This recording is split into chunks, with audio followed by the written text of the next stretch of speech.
Muy bien, continuando con nuestros episodios de podcast, en esta oportunidad nos acompaña nuestro distinguido y reconocido Mauro González, un destacado psicólogo ocupacional de la seguridad y salud en el trabajo, y nos va a hablar un tema o conversar un tema, aprender de él, este tema muy importante que nos acompaña a nosotros en nuestras intervenciones, en nuestro rol, que es acerca del bienestar psicosocial y organizaciones saludables. Estimado Mauro, buenas noches, bienvenido y gracias por aceptar ser parte de estas entrevistas. Sí, buenas noches a todos y gracias, Yair, por esta invitación. Creo que teníamos pendiente, pero hoy lo vamos a poder desarrollar. Y agradecido por esta invitación, como decía, porque nos da o pie para poder conversar de temas que trabajamos, de estos temas que siempre estamos en el día a día, en este gran campo de la psicología de la seguridad de salud en el trabajo. ¿Bien? Muy bien, estimado Mauro, justamente entrando a este tema de su especialidad, cuéntenos a qué nos referimos de pronto cuando nosotros se habla acerca de bienestar psicosocial y organizaciones saludables. Bueno, sí, este tema tiene mucha relación con lo que es la psicología ocupacional positiva. Te comento que tuve esta oportunidad de poder llevar una formación en este campo y de pronto la aplicación en nuestro medio pues todavía es un poco relativo, ¿no? O sea, como país creo que estamos dando pasos muy firmes, sí, en el tema de la gestión de los factores de riesgo psicosocial y ver cómo una organización se puede convertir en saludable. Pero yo creo que podemos ir viendo, para entender para lo que es el bienestar psicosocial, podríamos explicar como esa integración entre los conceptos de lo que es una persona que tiene un equilibrio en su aspecto mental, en su aspecto psicológico, social, emocional, digamos, ¿no? Donde hay un equilibrio y hay una posibilidad de poder trabajar bien, poder desempeñarse en lo que sabe. Ya la OMS un poco relacionó esto a la salud mental, ese estado de bienestar, ¿no? Salud mental en el trabajo, el estado de bienestar, donde una persona pues se siente productivo, se siente capaz de lograr algunas cosas porque tiene conocimientos o experiencia. Entonces, en ese sentido, el bienestar hace sentir a la persona como que puede contribuir a la organización, en este caso, contribuir a su familia, desempeñándose en lo que le gusta, en lo que tiene. Entonces, tiene que haber un equilibrio entre este aspecto emocional, en este aspecto físico inclusive y social, ¿no? Ahora, cuando hablamos de una organización saludable, pues recogemos estos conceptos, pero vamos a la organización en la cual otorga la posibilidad de que el trabajador se sienta en las mejores condiciones, ¿no? Y tomamos un poco el modelo de Marisa Salanova, si es que queremos ver desde la perspectiva psicológica mucho más, porque hay un modelo también de la OMS, de organización saludable, pero desde la perspectiva más psicológica, Marisa Salanova tiene un modelo muy interesante que su equipo Bond allá en España ha desarrollado durante ya hace muchísimos años, que es el de organizaciones saludables, el modelo Giro, ¿no? De organizaciones resilientes, saludables y que puedan desenvolverse bien. Y aquí es no solo que la empresa tenga recursos, que tenga fortalezas, sino que va a hacer que la empresa propicie, promueva algunas acciones para fortalecer esos recursos personales, de repente lograr que alguien sea más eficaz, que los trabajadores puedan desenvolverse con mayor engagement, ¿no? Esa pasión por el trabajo, que los líderes sean más positivos o transformacionales. Entonces, eso genera pues el que las personas puedan ser un poco más saludables, ¿no? Haya o empleados más saludables. Entonces, estimado, desde la perspectiva, desde la OMS, ¿Qué sugerencias o qué aristas nos brinda para poder intervenir en organizaciones saludables? La Organización Mundial de la Salud ya desde el año 2010 más o menos propuso un modelo, pero este modelo es un poco más integral, abarca 4 elementos que habría que cumplir como para decir que una empresa se convierte o desarrolla pues acciones de organización saludable. Hablamos del primer elemento de controlar los riesgos que tiene una organización, riesgos físicos, si tiene ruido, hay presencia de polvo, etcétera, todos los riesgos físicos, químicos, económicos, etcétera. Luego hay otro elemento que dice que hay que hacer un control de los factores de riesgo psicosocial. Entonces, la OMS sí le da un peso y en los otros modelos, como el modelo Giro de Marisa Salanova, otros también les dan un mayor peso al control, a la intervención de los factores de riesgo psicosocial. Y un tercer elemento es que la organización, en el modelo de la OMS, dice que la organización debe promover el acceso a la salud. Es decir, si un trabajador se enferma o en la parte emocional, psicológica, tiene algún problema y dice, ¿a dónde acudo? ¿Dónde busco ayuda? Y la empresa debe tener un servicio, debe tener un lugar donde recibir para brindar una primera atención. Entonces, ese también es una acción que se promueve muchísimo porque ese acceso a la atención de un problema físico, psicológico, etcétera, es importante. Y un cuarto elemento es que la organización promueva acciones en la comunidad. Entonces, como te decía, es mucho más integral el de la OMS, abarca el control de los riesgos, todos, y principalmente pone un elemento que tiene que ver con los factores de riesgo psicosocial.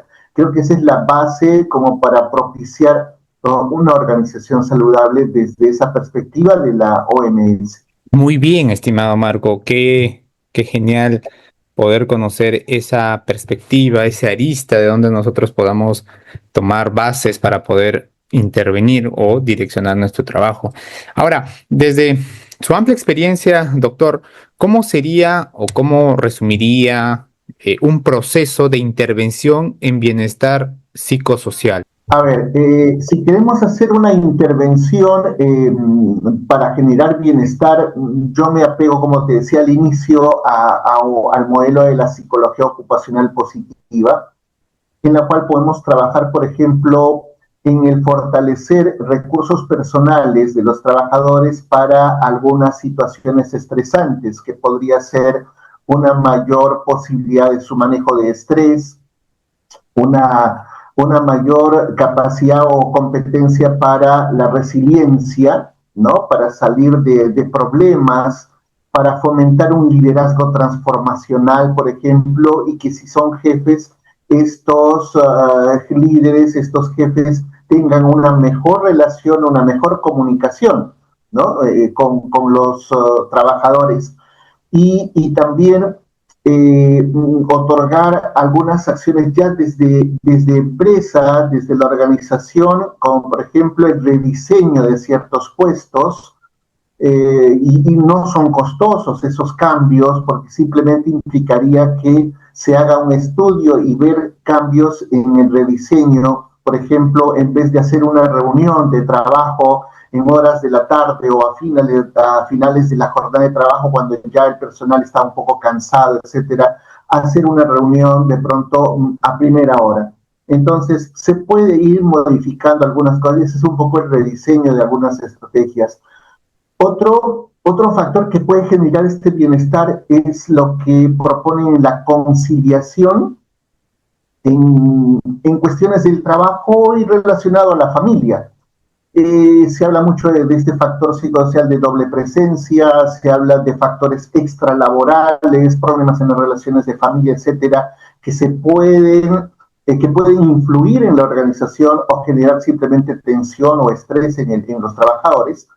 Y lo que pretendemos es que se pueden ir haciendo algunas acciones de conciliación trabajo-familia, que es muy importante ese acuerdo entre trabajadores y empresa para propiciar esos cambios. Creo que de alguna manera eso mejora la percepción que tiene el trabajador acerca de la empresa. Ayuda un poco a la imagen, ayuda un poco a esta identificación o pertenencia a la organización, ¿no? Entonces creo que ahí tenemos algunos de estos ejemplos que muchas veces podemos propiciar. Y en la experiencia, por ejemplo, que tengo muchas empresas, cuando yo les propongo algunas de estas acciones, me dicen, pero esto es muy costoso o esto no va a ser posible. Pero si le demostramos que hay un retorno de esa inversión, que pronto se está gastando más, por ejemplo, en cuando hay una alta rotación del personal, se gasta en capacitar, en las evaluaciones médicas ocupacionales, etcétera, y teniendo un personal muy entrenado, calificado y que puede estar, creo que eso significaría también un tipo de ahorro, ¿no? Entonces, ahí es donde también hacemos ver a la empresa que algunas acciones pueden ayudar muchísimo. El hecho de la conciliación trabajo-familia a veces se ve como un gasto o como que el trabajador deja de acudir porque tiene una emergencia familiar, pero eso a la larga hace que el trabajador se sienta un poco más identificado, se sienta motivado, encuentra satisfacción y lo que se quiere es que, como decía con esta definición del bienestar, que yo me sienta satisfecho, me sienta contento, que me sienta identificado y que me sienta capaz de hacer cosas, ¿no? Contribuir con mi trabajo, con mis conocimientos al hecho de dar más ideas, propuestas a la organización en estos cambios. Eso principalmente, ¿no? Sí, definitivamente hay algo muy interesante que mencionó acerca del modelo de la doctora Malisa Salanova, ¿no? Entonces también hay algo muy interesante que en algún momento leí también de ella, como las demandas laborales y los recursos personales influyen también en el bienestar laboral, ¿no? Y cómo alinearlo, lo que usted nos comentaba a través de estas estrategias. Me llama mucho la atención cuando menciona el tema de doble presencia. Vaya, de pronto desde su punto de vista, ¿qué estrategias o bueno, qué nos recomienda de pronto trabajar para este factor de doble presencia que es muy marcado, de hecho, en las empresas, en minería, bueno, o en regímenes un poco atípicos, y asumo que también en otros regímenes de trabajo laborales? Sí, y con esta, bueno, es clásico encontrar esta dimensión pues en los cuestionarios de la familia ISTAS, ¿no? De todas las versiones de ISTAS que hay en Latinoamérica o en el mundo. Es uno de los factores, pero también, a decir de otros expertos, también es una dimensión considerada no intralaboral, como extralaboral, y que de pronto en esa medida pues la responsabilidad, bueno, no digamos tanto la responsabilidad, sino la acción que pueda promover la empresa es poca, es mínima, pero yo lo veo más como un factor extralaboral y el control, y vemos que en las evaluaciones con los cuestionarios ISTAS, que pronto son los más usados o más conocidos, ¿no? Y ahora con Sensopas, pero yo lo veo como que el control está bien propiciar o dar recursos en el sentido de dar ideas de cómo fomentar el apoyo de la familia, de otras personas, para que no exista mucho esta carga o esta sensación de que estoy preocupado por las cosas que pasan en mi familia, ¿no? Entonces, como decía, no es tanta una acción que pueda hacer como empresa, pero sí sugerir. Es como en el aspecto económico. También hay mucha preocupación por el tema económico cuando decimos que hay trabajadores que tienen deudas por consumos altos, consumo en tarjetas, etcétera, préstamos, y entonces genera un estrés porque no llegan a cubrir a fin de mes el pago de ello y generan mucha tensión. Son factores extralaborales, pero también habría que dar ideas cómo fomentar una inteligencia económica, por ejemplo, ¿no? Pero en la doble presencia, a veces en el sector minero estamos viendo de los días de ausencia, pero cuánto las formas de comunicación, cómo reemplazar esa lejanía en distancia con formas de estar comunicados, con formas de estar conociendo día a día. a veces hay personas también que ya solo por el hecho de que yo voy a trabajar lejos, me voy una semana, 15 días o el mes, estoy lejos y simplemente ya me desligo. Y es ahí de pronto cuando decimos, oye, una nota, un mensaje de audio, un mensaje de voz a los hijos, a la familia, puede ayudar para esa cercanía, o ver cómo están, o ver, generar alguna idea de cómo hacer que las cosas que le preocupen pues también puedan ser resueltas o apoyadas en la solución por otras personas. Tiene que buscar y ahí encontramos otro punto que es el apoyo social. Hablamos no solo de un apoyo social dentro de la organización, también fuera. ¿Cuál es tu círculo de apoyo para la familia en caso de alguna urgencia, en caso de alguna emergencia? Entonces, creo que eso se puede ir haciendo acciones como de proactivas, anticipándonos a algunos hechos. Por allí podría haber una respuesta. Sí. Es muy bueno conocer esa forma, esa estrategia de cómo poder nosotros desarrollar en nuestro trabajo y el ser humano, como usted mencionó, ¿no? Su forma de vínculos, el hecho de que de pronto la persona esté lejos trabajando, no implica que de pronto tiene que haber una distancia emocional entre las personas. Existen muchos canales, ¿no? Digitales, de comunicación, donde de pronto se puede hacer uso y también se puede sacar provecho bastante, porque creo que este es un factor muy importante también para evitar, ¿no? Estos incidentes o no, la mente no en la tarea al momento de desarrollar algún procedimiento operativo. De pronto usted nos sugiere qué estrategias han sido más efectivas en su trabajo que le ha dado mayor resultado al momento de fomentar organizaciones saludables. A ver, cuando he desarrollado algunas estrategias, han sido básicamente he trabajado muchísimo como para reducir estrés en personal. Ese ha sido un poco el fuerte, digamos, en los salud, y sabemos que la carga, la exigencia, la demanda emocional es bastante alta. Entonces, un programa que resulta bastante y que también se podría utilizar en organizaciones diversas es la reducción del estrés basado en la meditación de mindfulness. Es algo que se está dando muchísimo, las evidencias responden mucho a poder ayudar, ¿no? En esta práctica, que sería conveniente pues incorporarla como parte de nuestro estilo de vida. Entonces, esa acción de la práctica continua en esta meditación basada en mindfulness es algo que sí me ha dado bastantes resultados, ya lo vengo haciendo desde hace muchos años atrás.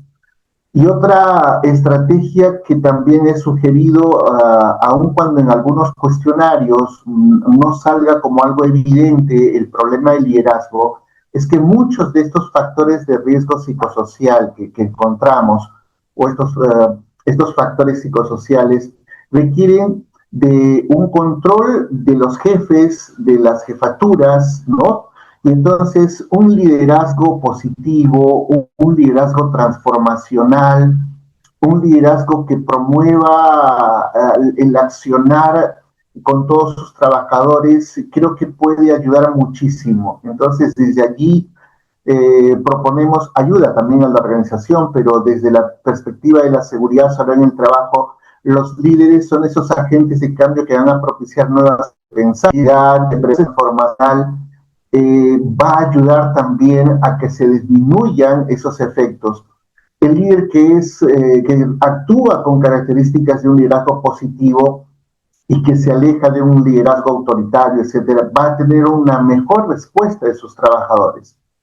Pero aquí, si vemos también las culturas, nos enfocamos desde la perspectiva de la cultura de los trabajadores u organizaciones, y podemos hacer siempre una observación en el ámbito minero, donde de pronto existe un liderazgo un poco más rígido, sin no llegar hasta un liderazgo autoritario, porque se hace mención de que solo así responden las personas. Pero me parece que esa forma de pensar ya va cambiando con los años. Creo que ya es muy diferente hace años atrás, ¿no? Ahora, creo que ahora se está fomentando ya esos cambios. Hay muchos jefes que van entrenándose inclusive en coaching, en ser un coaching ejecutivo, por ejemplo, como para fomentar mejor esa parte. Entonces, el tema del liderazgo sí es otro de los puntos en los cuales considero que la estrategia se puede desarrollar. Eh, otras acciones son dependiendo de cada uno de estos factores psicosociales. Yo decía el liderazgo porque también los jefes deben de aprender a hacer reconocimiento y compensación. Si tomamos en cuenta los modelos teóricos que nos dicen que el modelo de Sigres, por ejemplo, ese desbalance esfuerzo-recompensa, me dice que si es que los trabajadores no están recibiendo una adecuada recompensa o reconocimiento, pues se van a sentir desvalorados, desmotivados, y eso puede fomentar un poco el estrés. Entonces, otro punto, otra estrategia es cuánto los líderes, los jefes, o cómo es que asignan las tareas o los trabajos. A veces algunos puestos de trabajo suelen ser más cargados que otros. Y de pronto porque simplemente no, a él yo le doy porque sé que él puede hacer, y al que puede hacer más le doy más carga, y al que veo que no puede no le enseño y le doy menos carga, afectando un poco al grupo de personas. Entonces las estrategias sería también trabajar ya con estos jefes en el sentido de cómo distribuir mejor las cargas de trabajo, cómo ser un poco más equitativo. Y desde el liderazgo positivo o transformacional, pues creo que podemos mejorar lo que es comunicación, lo que es la asertividad, lo que es el llevarse bien, ese apoyo social que se merecen entre ellos. Entonces, son diversas acciones que en ese sentido se pueden ir bien. ¿Bien? Muy bien, muy bien. Me ha encantado estos dos puntos muy importantes, ¿no? Que ha mencionado acerca del liderazgo, como esta estrategia ayuda bastante a las personas a poder estar más enfocadas, más direccionadas de pronto a un objetivo, ¿no? Y también esta parte de lo que menciona del mindfulness, ¿no? Como estas estrategias también ayudan a nivel personal, y el cambiar el estado de ánimo, el estado emocional de la persona, ayuda, pues, ¿no? Desde esa postura, desde esta perspectiva, desde ese estado, a de pronto a tomar mejores decisiones, a tener mejor eh, contexto de la situación de la que se va a desarrollar. Sí, estimado, muy bien. Y de pronto como que por ahí eh, algunas bibliografías de pronto que nos sugiera a nosotros poder eh, leer, tener en cuenta para poder nutrir nuestro trabajo como psicólogos en este campo de organizaciones saludables y bienestar psicosocial. Sí, yo creo que ahora ya tenemos nuestro aliado que es Internet o las inteligencias artificiales que hay, creo que ya nos permiten acercarnos un poco más a la literatura, ¿no? Creo que al menos yo les hablaba esto del campo de la psicología ocupacional positiva, y déjame mencionar un poco esta parte que no lo había hecho anteriormente. Una estrategia es de pronto no enfocarnos solo en lo negativo, sino también en lo positivo. Por ejemplo, cuando hablamos de estrés o burnout, lo opuesto sería tener una pasión por el trabajo, lo que llamamos el engagement. ¿Qué tanto vigor, qué tanta energía tengo, qué tanto estoy compenetrado con mi trabajo? Otro, ¿cuál sería, o si tengo o no un propósito en la organización? ¿Cuál es mi objetivo de vida? ¿Cuál es mi propósito de vida? Y eso alimenta un poco más al hecho de ser más eficaz, a tener mayor resiliencia, a ser más productivo.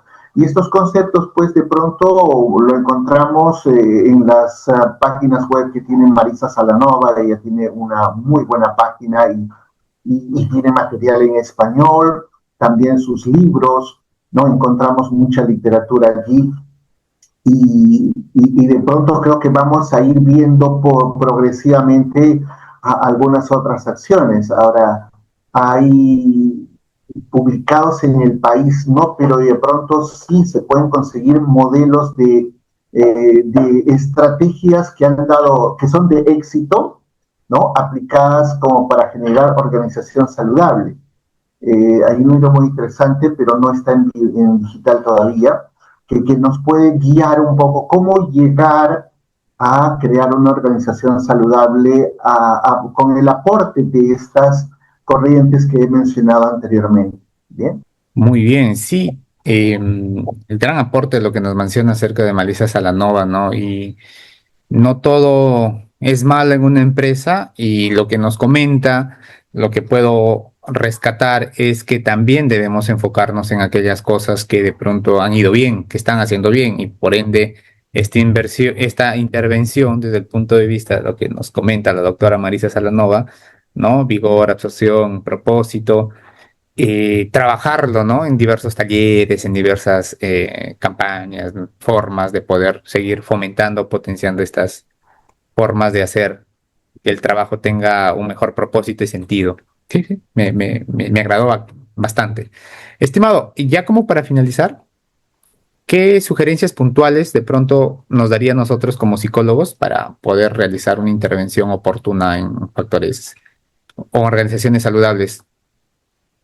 Claro, a ver, creo que necesitamos de alguna forma ir buscando ser bastante curiosos. Creo que aquí hay que ser bastante activos en buscar información y ahora, como decía, pues ya no nos es muy difícil. Creo que cuando yo empecé hace 28 años atrás, ya tengo esos años en este campo, pues no había mucha información.